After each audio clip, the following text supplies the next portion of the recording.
Good morning, Flosstube. I'm Misty Purcell. Welcome to my channel. Today is Saturday, April 27th.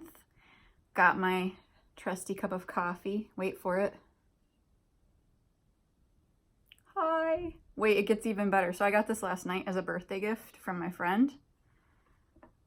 And it's gonna keep getting better, okay? If you've seen previous episodes, you know that I like my beverages hot. So this comes with a lid.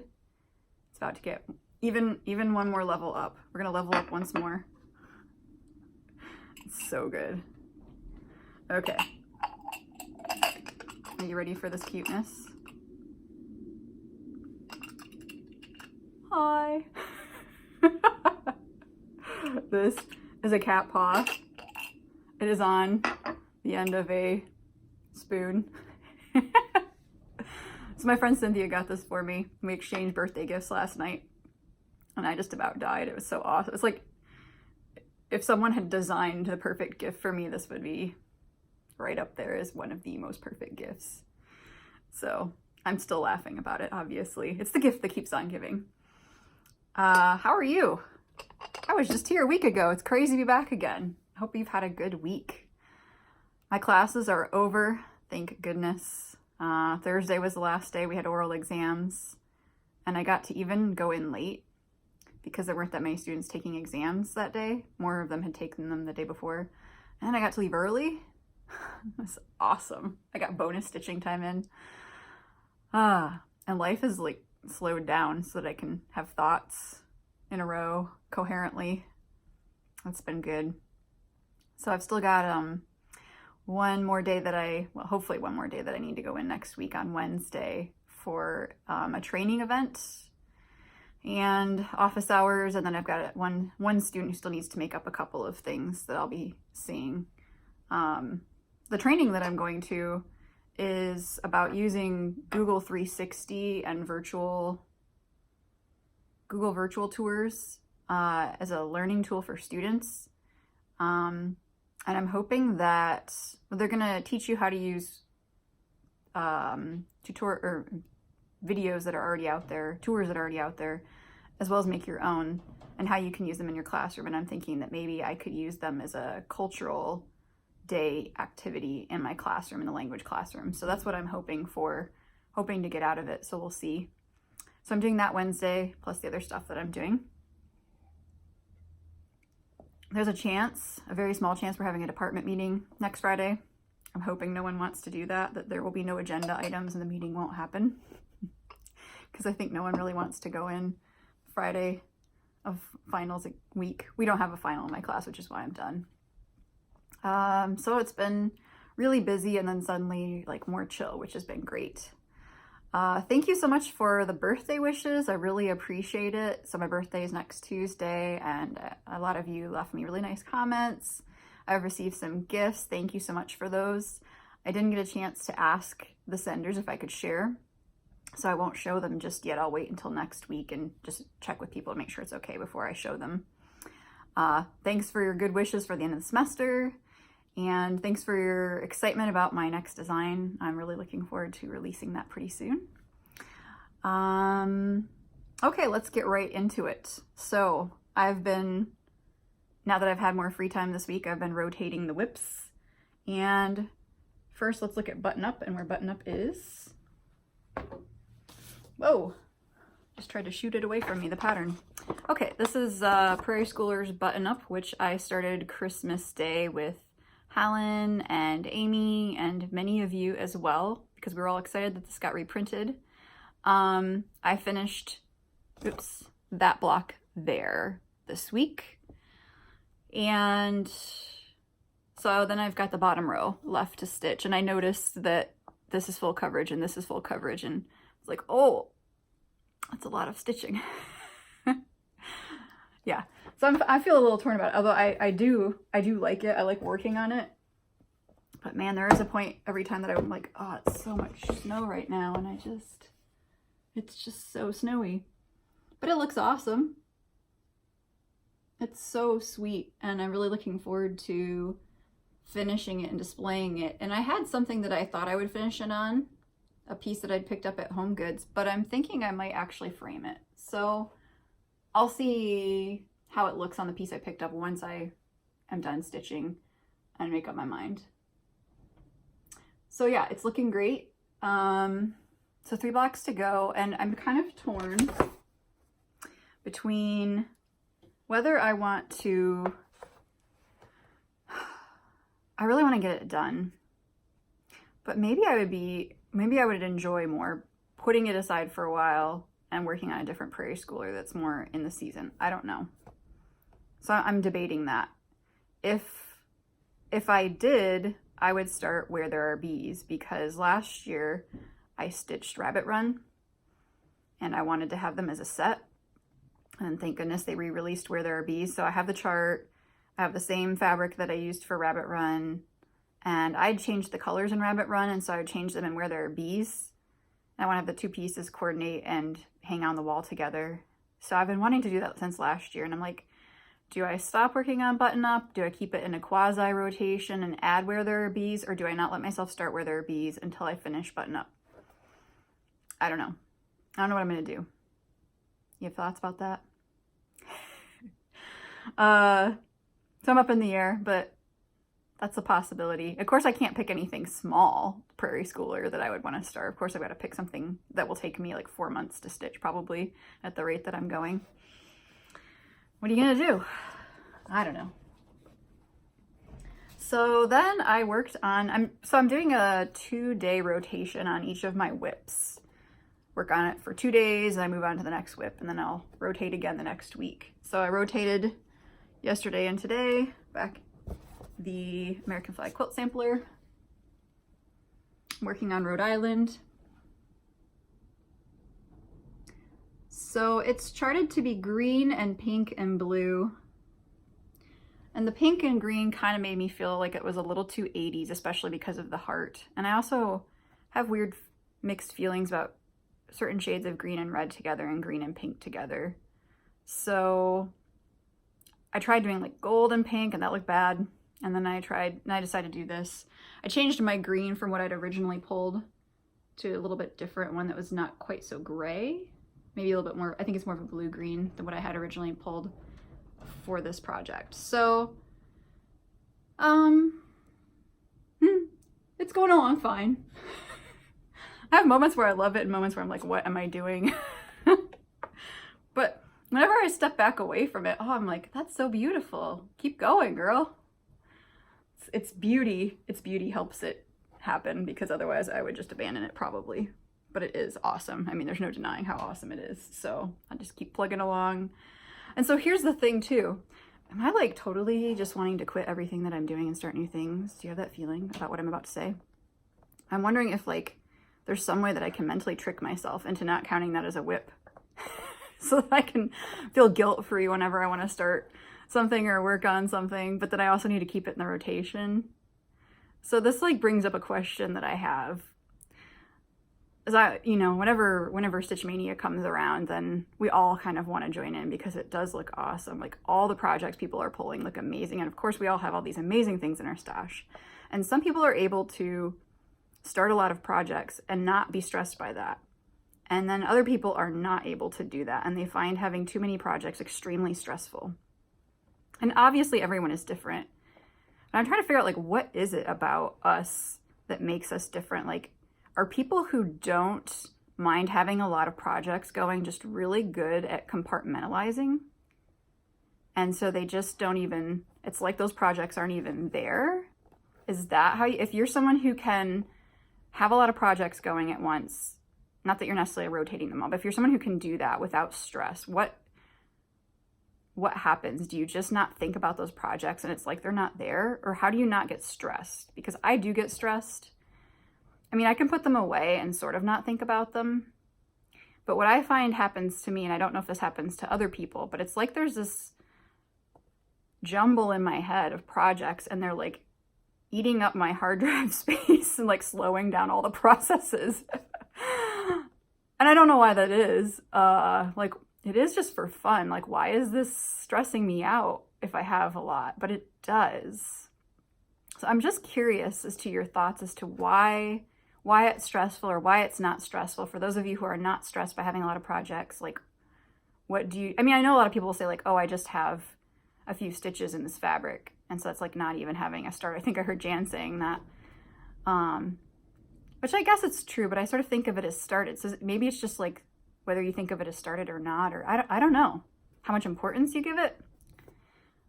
Anyway, I feel sometimes a little bit burdened by the flag piece because it's so huge and I know I'll be working on it forever. And then I'm like, well, then I can't start this and that. And there's other things that are cool that I'd like to start. So I feel a bit torn about that. I mean, when I started it, I knew it was going to be an investment, but I guess I didn't understand that there would be other big things that I'd want to start sooner than 10 years down the road. Yeah. Anyway. Then, oh, I'm going to insert here. So I'll be working on that on my birthday as part of, you know, because it was a birthday start last year and I want to rotate it again on my birthday. So Tuesday I'll work on that. But I'm going to insert a video here of Karen Kluba's model. So this is for the American flag quilt sampler. This is the picture on the pattern, but you can see it's quite small and it's difficult to see the detail. So when I was at Market in March, I took a video of the model because she had it hanging up in the in her room and it was gorgeous. So I'm going to show you that video. And I took some close-up pictures too, which has been helpful for me. I'm glad I did that. Sometimes when I can't decide how to stitch something on the chart, I'll see if I can zoom in on the picture and figure out what she did to see if I want to do that too. So yeah, so I'm going to insert that video here. T-shirts for boys over knee height, and they had a buy three get one free. So of course I was a sucker and did that. Okay, but they gave me this bag that is like that hangs down here. Okay, and then it's even bigger than this, and I'm going, holy cow! It's ridiculous. It's huge, yeah. Yeah. Excellent. Oh, here's that. Look at vintage lace. Ooh. So you're not pretty.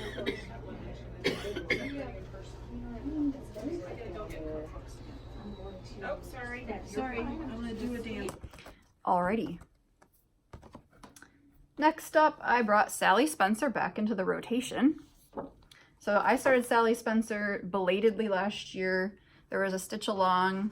I think it started May 1st or May 5th, something like that. And it was one of those FOMO, I guess, things where it was like so pretty and the little bird at the top got me. And sooner begun, sooner done could totally be like a motto that I believe in and aspire to. So it just really got me. And I like how whimsical it is. So I joined late because I was not trying to start this. I was trying actually to not start this. And then I just couldn't take it anymore seeing people stitch it, especially because most people start at the top with that bird. And I was just like, oh, it's so cute. So I joined in at some point, not too far behind everyone else. And then I didn't finish it. I took it off the scroll rods and put it aside. And it's been in hibernation for several months. So I'm bringing it back out of hibernation and I am determined that I'm getting this finished soon. So when you last saw it, I was to about, oops, too many things on my lap. I just finished stitching the alphabet. So I'd done from the top down to the bottom of the alphabet. And like Leslie Hurley, the alphabet was not my favorite thing to stitch. But it's done, so who cares? So I got quite a bit accomplished over the week. I've been putting in my like couple hours every day in the morning, and then any bonus stitching time I have later in the day goes to this because I want it done. Because sooner begun, sooner done is our motto. And I went back in and I started adding in initials for people who I could remember were in the stitch along. So up where you can't see, there's some, and then there's some here, and I'll add in some more along the bottom. But I do really like how this looks. It's so pretty. It's a nice sampler. And I'm grateful for, I've had a lot of problems with like not being able to count and kind of screwing this up. So I'm grateful that it's kind of whimsical and not perfect, because then I just feel free to screw it up and not fix it really. So what I did I missed something here. I think this is like a little bit too short, and then this one's gonna be too long, so I'm gonna have to take a few stitches out so that they line up. One thing I was doing is as I was stitching this little urn at the bottom, I was thinking how cool it would look if I didn't cross the X's every other row. And so I didn't. And I think it's a neat effect for that. So I'm gonna do that on the other one too. I will put my name, the wrought by, I'll add my name when I get a chance. I'm kind of working from this side to the other side, left to right, that would be. And what else do I want to say about this? I'm stitching this on 40 count R&R Espresso, which is a very nice color. Mine's a little bit lighter because I did pre-wash it. So some of the dye did go out of it. So if you bought this color, it'd probably be a bit darker. I changed two of the floss colors. The black I thought might be a little bit too harsh on this fabric. So I went with, I don't remember what the original one was, but I think I went with like wrought iron. It's a bluish black. And then instead of using the kind of ivory color, which wasn't going to show on this fabric, I grabbed a yellow. And off the top of my head, I don't recall what that color is, so I'll have to tell you next time. All the other colors are called for. They're very pretty. It's a sweet sampler. And so this is going to be my inspiration. I'm not a big procrastinator, but I feel like I've been procrastinating a bit more lately. And so I'm going to frame this and I'm going to hang it up. Maybe I'll just move it around the house. I'll take it with me. I'll wheel it around on a cart for wherever I am so that I get things done. But yeah, I think it's going to hang up in my living room as a gentle reminder. So I'm pleased that this is coming along. Anything else I want to say about my whips? Nope, I guess that's it. So today is local yarn shop day. So started, I think, last year by TNNA. And so if you are a knitter or a crocheter, your local yarn shop is probably having some kind of special event today. And my local yarn shop is, so my friend Cynthia, the one who gave me the kitty cup, she owns the local yarn and fabric shop in town called Stitch Your Art Out. And so she's having an event today, and she designed this really cool cowl for local yarn shop day. And it says, it's called Reflecting the Love, and it's Fair Isle, and it says LYS, like local yarn shop. That's the abbreviation. Like LNS is local needle workshop. So LYS, and then it has a heart, and it's reflected. So it's like LYS is stacked vertically, and then it's reflected kind of like backwards, LYS. So it kind of just looks like, you can see the LYS if you know it, but otherwise it just looks kind of geometric and really cool. And she did it in two colorways. It's really neat. So she did the cowl, one with a solid background and a variegated color for the LYS and the heart. And then the other one, she flipped it and did variegated for the background. And she also did one for local yarn shop and one that just says love. So the one that just says love has solid for the lettering and the hearts. So it's really cool. And I'm inserting pictures so that you can see her design. So what she decided to do is to make it available to local yarn shops starting today and going through the end of the year.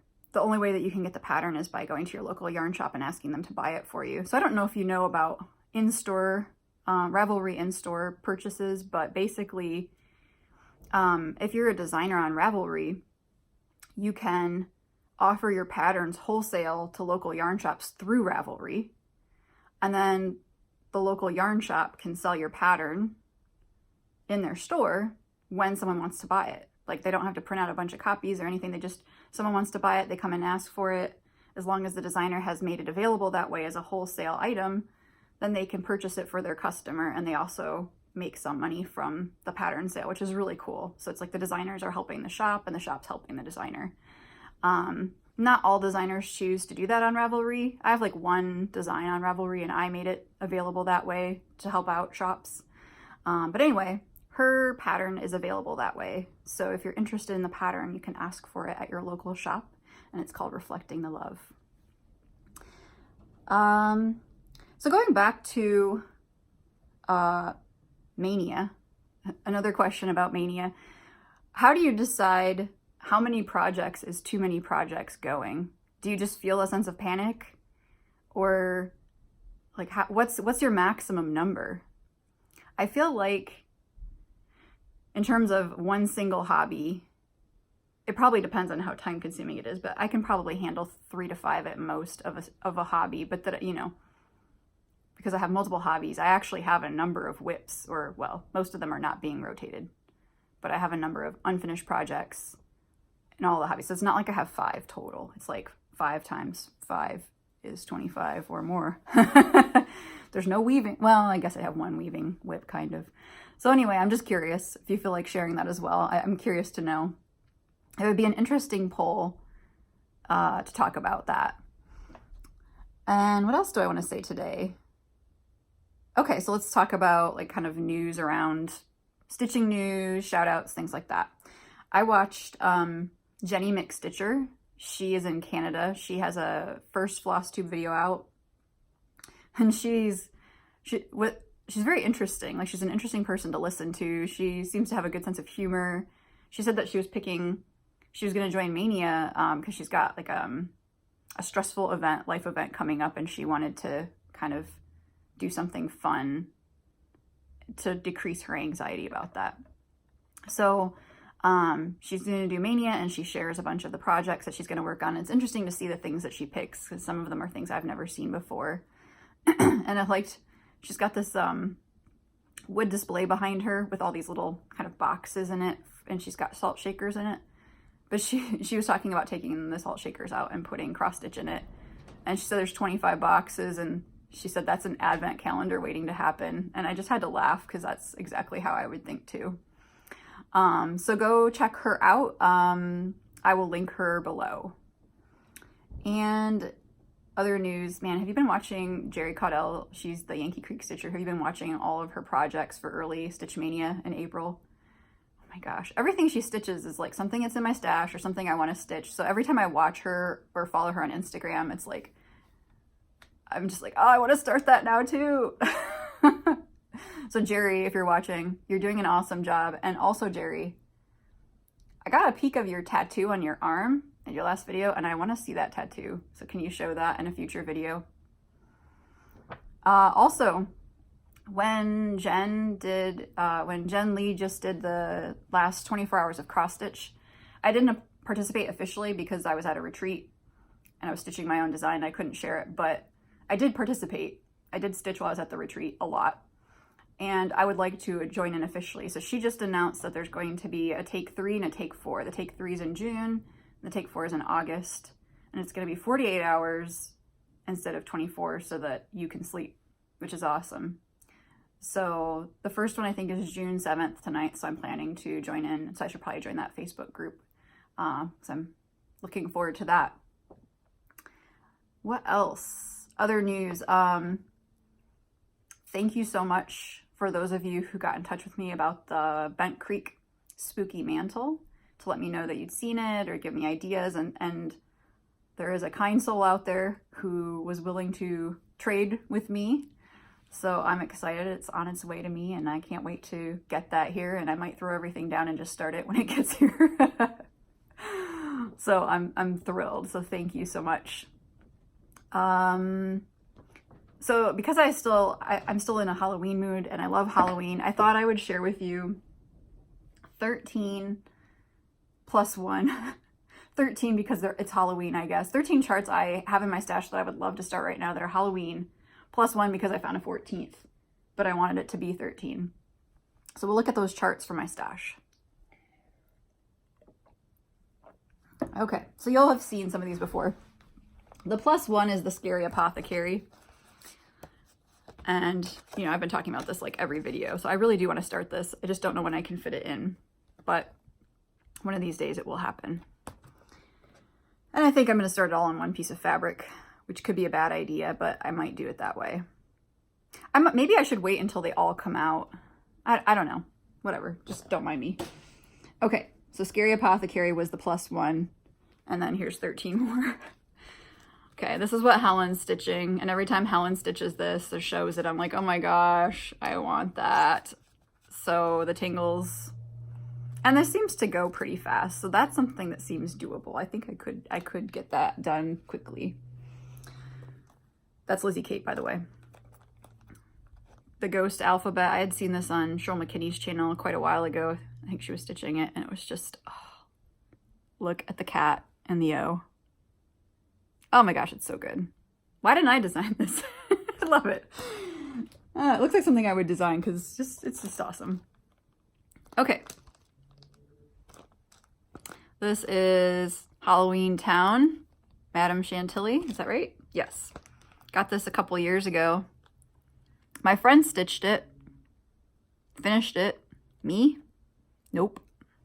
But I was good, and I finished Rest and Be Thankful at the time. So, I mean, I was working on other things.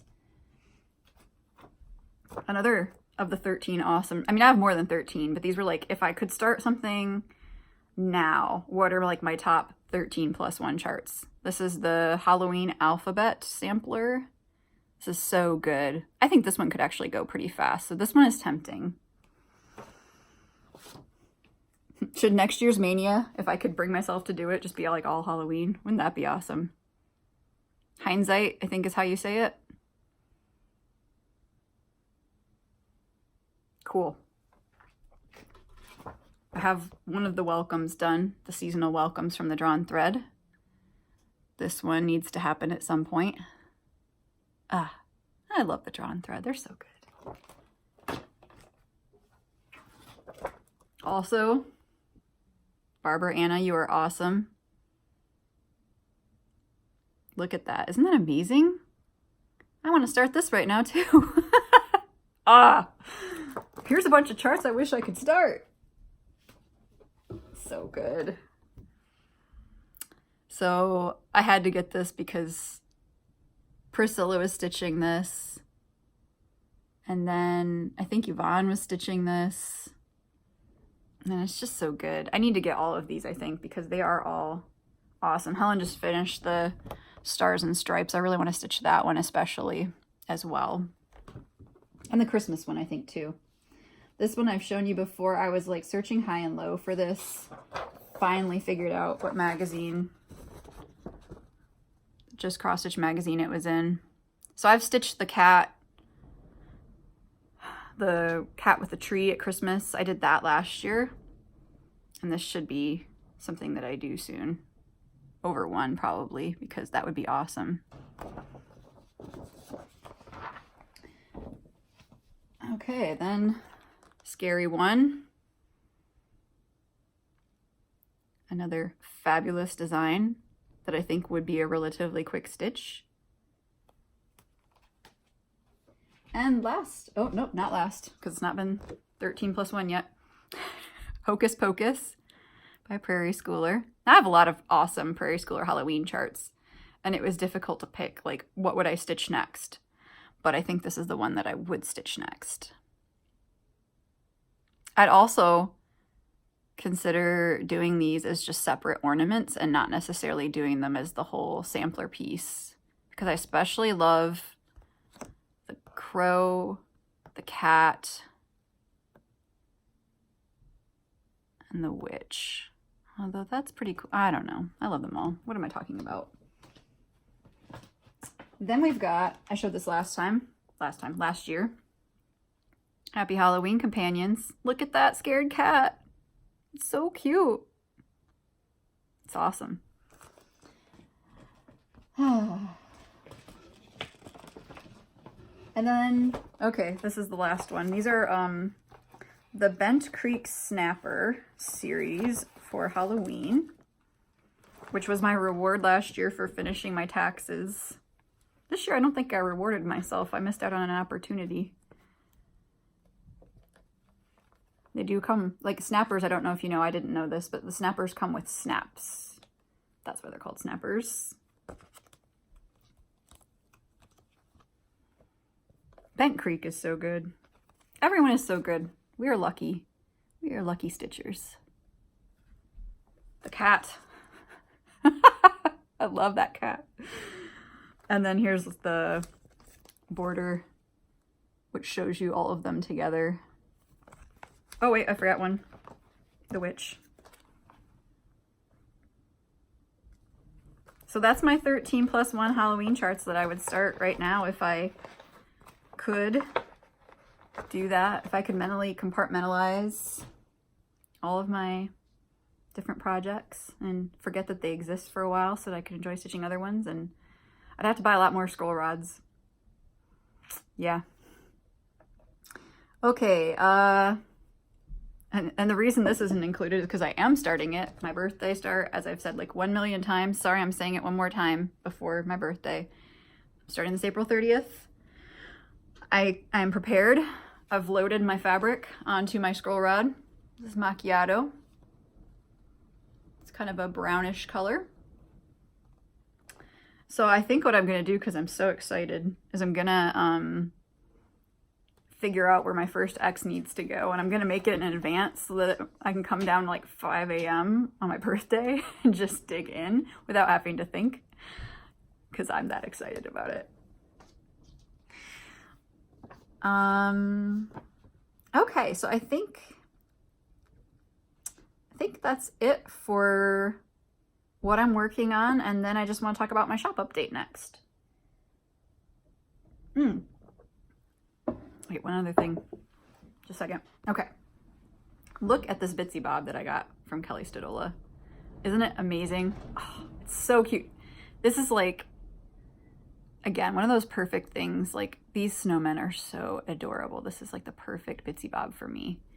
So I decided to get my friend Cynthia a Bitzy bob because she's been cross stitching, and I got her a floral one. Here's the inside so you can see. So I gave it to her last night, and she was really excited to use it, and I'm really excited to use mine too. I can't wait. So it's got like the little magnet here where you could put your scissors or possibly your needle, and then all your threads will go here. Little storage area here. This is really, really nice. Kelly does great work. So that is awesome, and I can't wait to use it. And so this might sound strange to you, but since, you know, I'm like, well, I should use this with like a new project. Well, the new project, let's mix holidays. I'm gonna use snowmen to hold my Halloween floss. I'm not afraid of mixing my holidays. So I'm really looking forward to using that, and I know Cynthia is too. So we're gonna have a lot of fun with that. And I'm sure what will happen is then I'll feel that I need to have one for all of my projects, perhaps a seasonal one for each one. So Kelly, thank you for your beautiful work, and I'll link Kelly's shop below. So if you have not seen her Bitzy bobs, you can check them out. Okay, so now I'm gonna talk about my shop update. Oh wait, no, one more. Oh my God. I guess I didn't really like put this very well in my notes. I thought I would talk about a whip that I'd like to be working on. I talked about this once before, like a long time ago in my videos, a different whip I'd like to be working on, but I have shared this whip before. So I started this 2 summers ago now. It's called a Mystical Lanterns blanket. Isn't it a gorgeous motif? And the concept is, or what she encourages you to do, is just choose your color palette and separate your yarns out. I think I don't know if it's like lights and darks or lights, medium and dark, something like that. It's probably lights and darks. And you throw one group into a bag, you throw the other group into a bag, and you just want to alternate for contrast. I don't think I'm making this up. I think she said to do this. That's what I'm doing, but I don't think I'm making it up. Anyway, I don't know. Maybe I'm making that up. Maybe I just read about other people doing it, but whatever. Regardless, what I'm doing is I have 2 bags. I picked a color palette that kind of reminded me of pansies, sort of. And it's not entirely pansy, but it's kind of pansy. And so I've got them in 2 bags because I read about it somewhere, either here or on Ravelry. And I pull them randomly, and I just have to crochet that combination whether I like it or not. Because you've got all these rounds. You've got 4 rounds. 1, 2, 3, 4. And then you've got your joining color, which is white. So I thought I would do that. And it was a really interesting exercise in trying to not be a control freak. Because, you know, like if you see me work on Halo, you know that I think a lot about like the placement of my colors. But but also like allowing for surprising combinations that I can learn to appreciate. So there are combinations that I was like, oh, but then as you add more rounds to it, it gets better, or in the whole blanket, it's fine.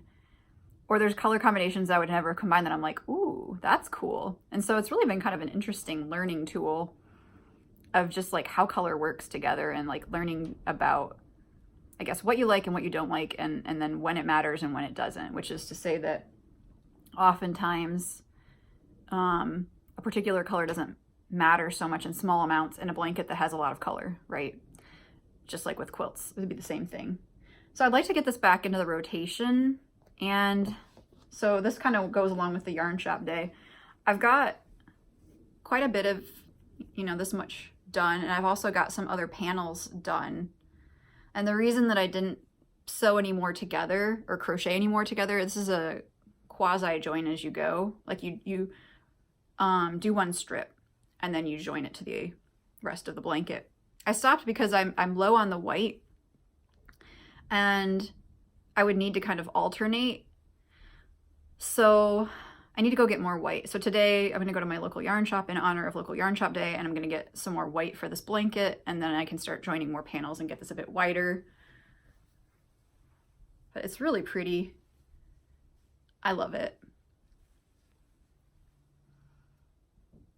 It's not, you know, an especially difficult project. I would say I'm not a fast stitcher, but I'm a pretty fast crocheter. And I don't remember exactly how long it took me to make a motif by itself. Maybe 20 minutes, maybe 25, I'm not sure. So I just press, I steam block each piece as I go. Or, well, I mean, I'll do like a bunch and then I'll steam block them and then I'll seam them up. So that's why it looks pretty flat. Otherwise it wouldn't look so nice. Yeah, so this is beautiful, and really I should finish it. I'd like to finish it. So I'm kind of hoping that maybe I can commit to a motif a day or something. Maybe I'll have to think about the math of it to see how much more I have to make. Maybe I could do 1 or 2 a day or find some time. I'd like to get back to that. So this is called Mystical Lanterns Blanket. The designer is Janie Crow. And I don't know if this has changed, but at the time that I purchased this, I had to order it and have it shipped to me from the UK. And then I believe she provides you with a digital copy maybe after that. I don't remember. Yeah, there's a digital version. Oh, I shouldn't show that. Okay, there's a digital version with a code, but you have to have the code. So anyway, but I think you have to get the printed version first. But it might have changed. I mean, this is a couple years ago that I bought it. Okay, that's all I have to say about that. Really, I promise now I'm done talking about my stuff, and I'll talk about my shop. So I have a fabric update today. I wanted to talk about a couple of goodies I've got in my shop. One thing I forgot to mention the last time I had a fabric update is that I have a new base in my shop, and it's called Linda. Linda is a 27 count, 100% cotton fabric. It's an even weave. It's an alternative to Monaco, which, as you know, I can't get anymore. And an alternative to like Lugana or Jobelin. It's not got any rayon in it though. It's 100% cotton. Could be an alternative to Ada. It's 27 count, and I would say that I think it's a little bit easier to see the holes on this than on 28 count Lugana. The reason I say that is that I think, at least for the hand-dyed Lugana, so you can see the holes pretty well there. They're pretty even. I find that with the 28 count Lugana, after I dye it, the holes, some of them are wider and some of them are narrower. That just seems to happen. Whereas with the 32 count Lugana, that doesn't seem to happen as much. And so the stiffness also of this fabric is more like a 32 count Lugana. It's a little bit more stiff. I mean, it's not stiff, but it's stiffer than 28 count, which I find to be a bit floppy. So I think this is a good option if you have trouble seeing holes, that this might be a fabric that you could use, or if you don't really enjoy stitching on the blend, the cotton rayon blend, that this might be something you prefer. So I've started dyeing this and I'm adding it slowly as a more regular base to my shop. And I added a few pieces last time and I've got a few pieces this time as well, but I'll be continuing to add it because I think it's a nice fabric, a nice option for you. So I want to tell you about Linda. That's Linda. And what else have I got? So I've got some small quantities of indigo, mint green, midnight. I've got a few solo colors, like a blackish purple, and on the Ada I have a blue with black splotches. It's pretty cool, like blackish purple splotches. And then I've got a couple darker pink solo pieces. And then otherwise, like the main colors for this update are faded denim, soft porcelain, macchiato, soft sea. I think that's it. I don't know, read the newsletter. And then as soon as this update's over, I'll be dyeing for the next update when my design gets released. But I also have some new things in the shop. I got Pat's favorite needles, and I've got them, I tried them at Market. I've got them in 24, 26, and 28 count, so you get a set of 3. So I really like these. I tried them. I like that they glide through the fabric easily and that they don't split your threads in the fabric. So I've been using the 24s and the 28s. I haven't used the 26s yet just because I don't tend to stitch on 36 count fabric. But I quite like them. I also like John James needles. Those are pointier than these. I like them both. So I think these are a good choice. It depends on everybody's preference as to whether this would be one that you'd enjoy using or not. So I label on the back so that you'll know what you have. This little kitty makes me so happy. I can't wait to show it to you. I got these little black cat needle minders. Aww. I love it. So cute. So those are in my shop. And I also got more of these. I'd gotten a few of these at Market and then they sold out like immediately. So I ordered some more. So this one is a thread organizer, you've got a little measuring tool, you've got a corner gauge, and you've got a needle minder. So this is like, I don't know, 4 in 1 with the cute little bunnies. And got this awesome sheep bird organizer. So cute. I really liked this one. I also had gotten this one at Market and it sold out. The sheep one is new, the cat needle minder is new, the bunny and this I'd gotten at Market previously and I reordered. And they make them to order, so when I order it takes about a month for me to get something in. And lastly but not least, this is awesome. I love the B-Skip thread organizer. So this is really cool. So I've got this in my shop as well. And I'll be coming back next week because as I said in May or for Mania, I'm doing a video a week. There might be a point at which I'm traveling in May, so there may be a week where I can't do a video, but otherwise I'm planning to do one on a weekly basis.